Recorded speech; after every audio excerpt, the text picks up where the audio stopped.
Hey YouTube, welcome to the channel. My name is Rich. The name of the channel is Rich the Return Rider. For all you guys that's return viewers, I appreciate you coming back. For you folks that's tuning in for the first time, I appreciate you being here. This is my journey back into riding motorcycles after being away for 20 plus years, hence the name Rich the Return Rider. So many of you guys out there share a similar experience getting back into riding after being away from the world of riding motorcycle, guys, and I welcome you along this journey. Today we are out. It is January 29th, 2023.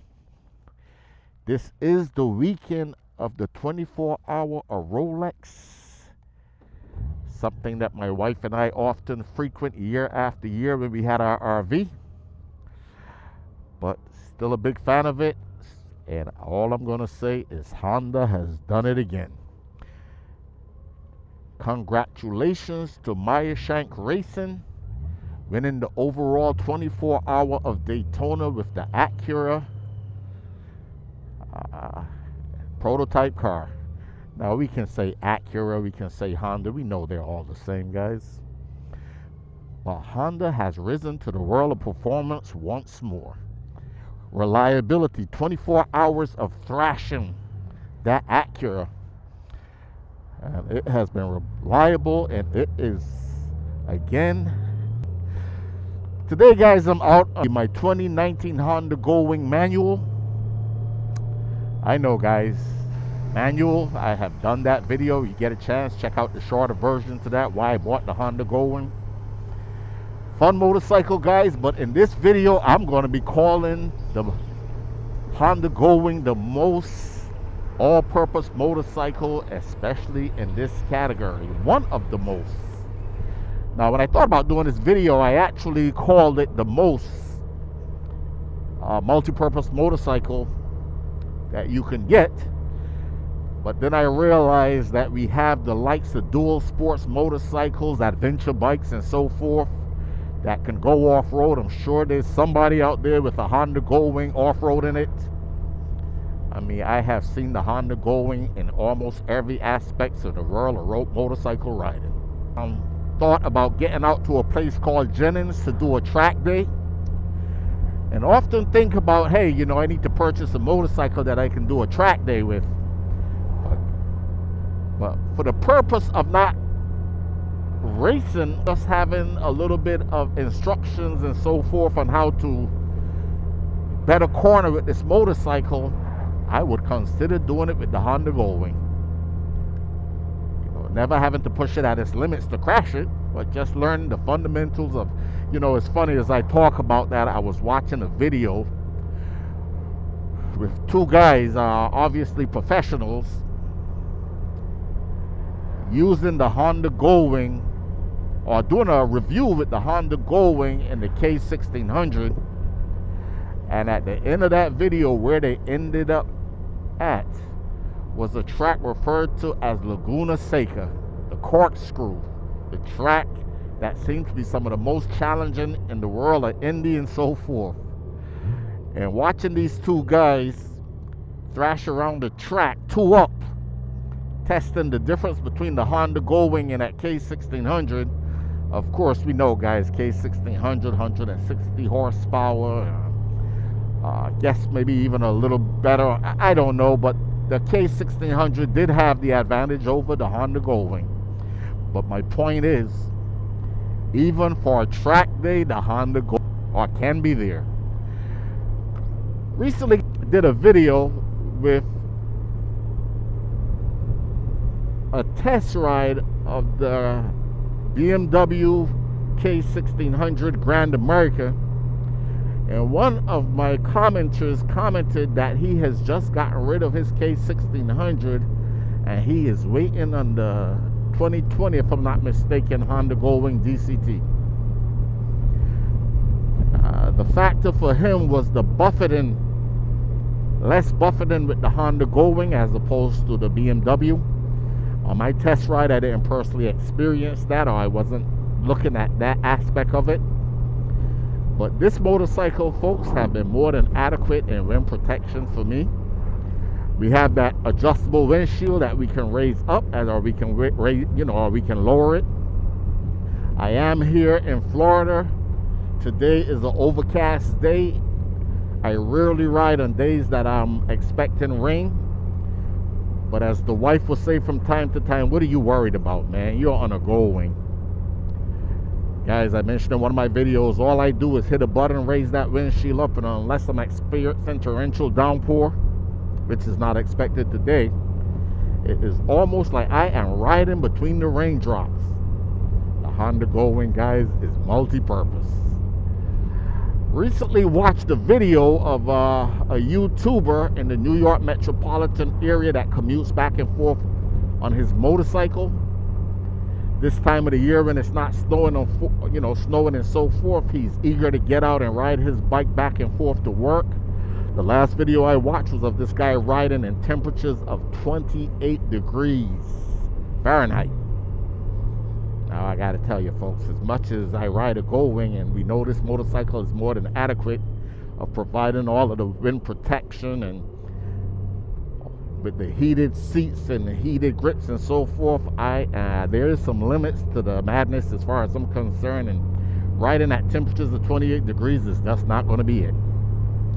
But multi-purpose. I watched another YouTuber that commutes on his motorcycle even in the winter time in Memphis, Tennessee, Honda Goldwing, older version. And again, talks about all the features and comforts of the Honda Goldwing even in the cold. In this class of riding a motorcycle, guys, the Honda Goldwing is amongst the best.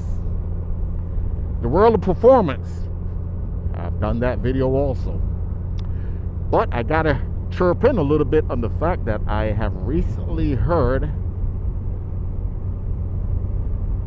a YouTuber mentioned on one of his videos. Now he has went from the DCT, the 2018 DCT Honda Goldwing, to the Indian Challenger.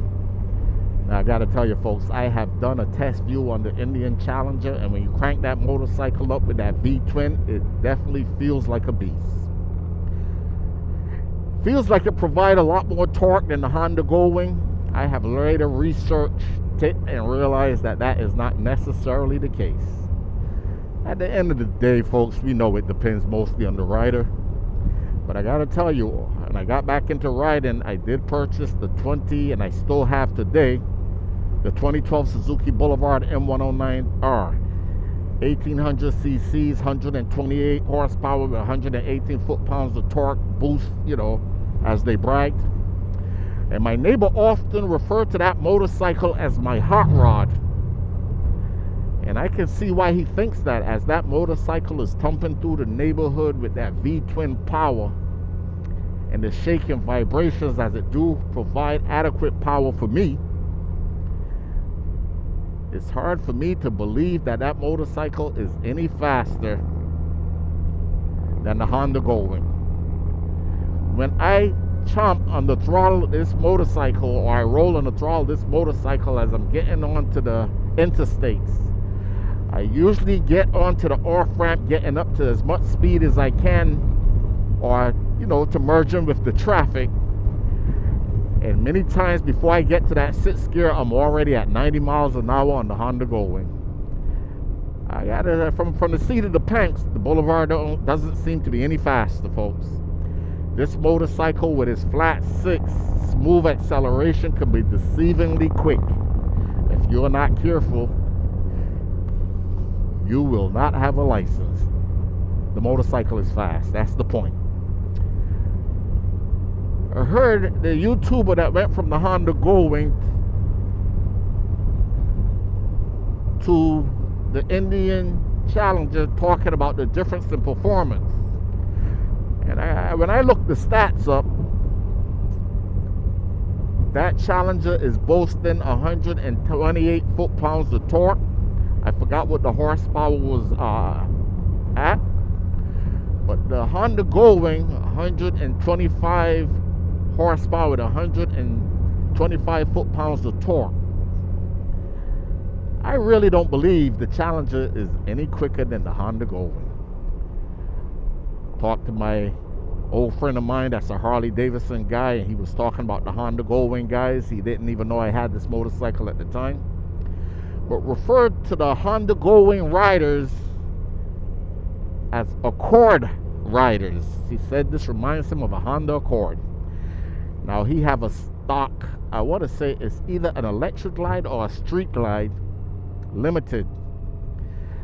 Now if that stock limited could beat this Honda Accord in any form of performance, I will take my hat off to him. At the end of the day, folks, it depends on the rider. He might just be a better rider than I am. But when I look at the stats on the stat sheet with the DCT versus the Challenger, I'm seeing 0 to 60 on the Challenger at 3.9 seconds. The Honda Goldwing is right there or a little less, folks, according to the stat sheets I've seen. The quarter mile, Challenger, 12 seconds. Honda Goldwing was a little under 12 seconds. Guys, don't let the rumble and the seat of the pants fool you that the Honda Goldwing does not have the performance equivalent to the rest of the bikes. At the end of the day, the Honda Goldwing is right there amongst the best performance of them. When I test that K1600, you can clearly feel there is a lot more performance at 160 horsepower than any of the other bikes that I have rode in this category. BMW, when it comes to performance, and if that's what you want, guys, that is your motorcycle.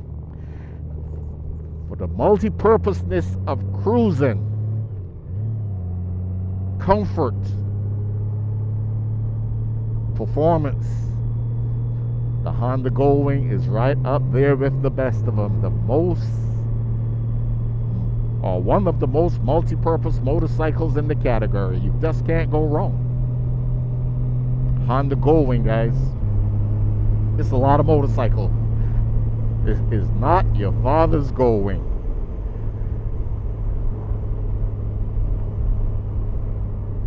At the end of the day, it depends on what you like.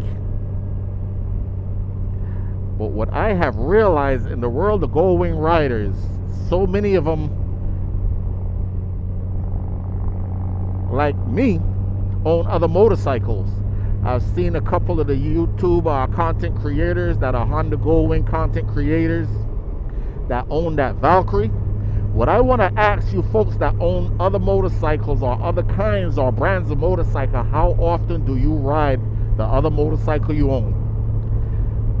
I envision buying this motorcycle, my wife and I, getting out and traveling with it. But when I'm out cruising on days like today, where I have to make multiple stops, I thought I would be using the M109R, a motorcycle that doesn't come with bags.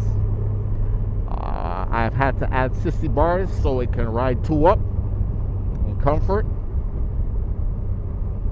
This Honda Goldwing, it doesn't get much better to cruise 2 up. Still the Cadillac of motorcycle, folks. That has not changed. I did promise to get out and do some rides on the previous generation motorcycles to see what they're like. I was told they're a little bit more comfortable. They're better in the wind buffeting area.